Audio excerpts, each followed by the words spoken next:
পাহাড়ের কোলে মেঘের ছোঁয়ায় প্রকৃতির সান্নিধ্যে হারিয়ে যাই। আসসালামু আলাইকুম, সবাই কেমন আছেন? তো আমরা চলে আসছি শ্রীমঙ্গলের লাউয়াছড়া জাতীয় উদ্যান। দেখতেই পাচ্ছেন আমরা গেটের সামনেই আছি। এখান থেকে টিকিট কেটে দেন আমরা ভিতরে প্রবেশ করব। তো আমাদের 3-4টা বাইক আছে, 3টা বাইক আমাদের নিয়ে আমরা ভিতরে প্রবেশ করতে হবে, যেহেতু বাইক বাইরেও রাখা যাবে না, ভিতরে নিতে হবে। এই যে আমার শালাবাবু এখানে আছে, তো বাইক নিয়ে দাঁড়িয়ে আছে, কথা বলতেছে। তো লাউয়াছড়া জাতীয় উদ্যান বাংলাদেশে অবশিষ্ট চিরহরিৎ বনের একটি উল্লেখযোগ্য নমুনা। এটি একটি সংরক্ষিত বনাঞ্চল।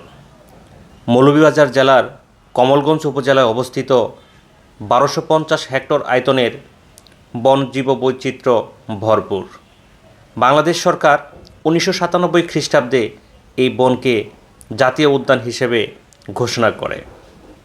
দেখতেই পাচ্ছেন আমরা একদম ভিতরে প্রবেশ করেছি। তো আমরা আসলেই সবার কাঁধে ব্যাগ আছে। এই যে আমার শালাবাবু যাচ্ছে। তো আমরা বাইক রেখে, হেলমেট সব কিছু রেখে, আল্লাহর হস্তে রেখে যাচ্ছি। এখন দেখা যাক, তারপরেও ওখানে যে গার্ড আছে তাদের সাথে কথা বলে আসছি যে একটু খেয়াল রাখেন। তো আমরা হেঁটে যাচ্ছি।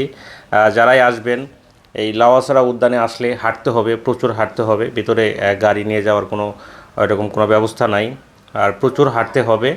আর এখানে সবচেয়ে ভাইরাল এবং বিখ্যাত এবং সুন্দর একটি জায়গা হচ্ছে, এখানে একটা রেল ক্রসিং আছে, অর্থাৎ রেল লাইন আছে, যে এটি খুবই সুন্দর লাগে, ওইটার ভিউটা অসাধারণ লাগে। তো আমরা যাচ্ছি, দেখতেই পাচ্ছেন। নিরক্ষরীয় অঞ্চলের চিরহরিৎ বর্ষাবন বা রেইন ফরেস্টের মতো এখানে প্রচুর বৃষ্টিপাত হয়।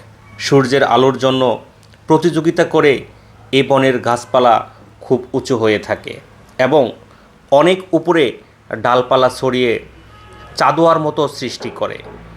এই বন এতই ঘন যে মাটিতে সূর্যের আলো পড়ে না বললেই চলে। লাউয়াছড়া জাতীয় উদ্যানে যেখানে উঁচু নিচু পাহাড়ের গায়ে সারি বেঁধে দাঁড়িয়ে আছে হাজার হাজার প্রজাপতির লাখ লাখ বৃক্ষ।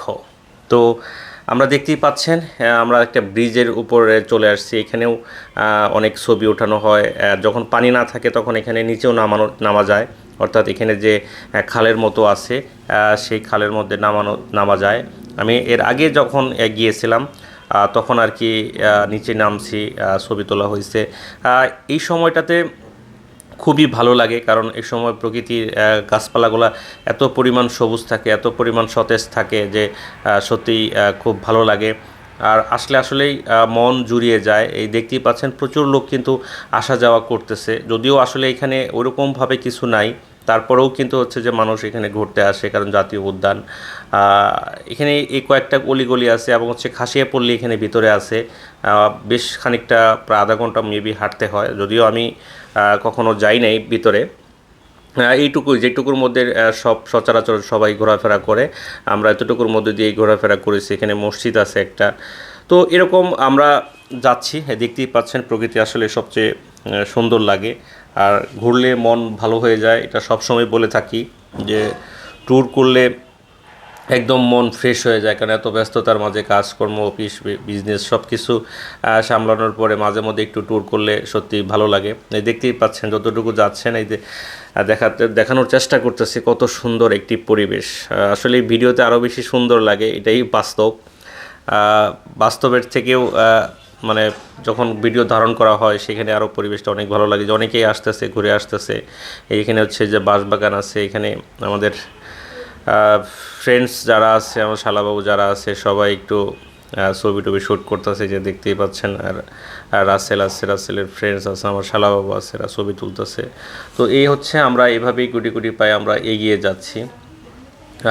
ট্যুর করতে অনেক পছন্দ করি, অনেক ভালো লাগে। যে নাচতেছে আমার আরেক বন্ধু। যাই হোক, আমরা এগিয়ে যাচ্ছি। এই যে সেই জায়গা, আমাদের কাঙ্ক্ষিত যে জায়গাটি, যেটি আসলে অনেক সময় শ্রীমঙ্গল লাউয়াছড়া লিখে যদি সার্চ করলে দেখবেন এই রেল লাইনের আম, এই এই মানে এই দৃশ্য বা এইখানকার ছবিটাই কিন্তু ভাইরাল। এই এত সুন্দর পরিবেশ। এখানে একটু দেখেন যে একটা রেল ক্রসিং এর মতো আছে, রাস্তার এপার ওপার যাওয়ার জন্য এখানে ক্রসিং এর মতো করে রাখা আছে।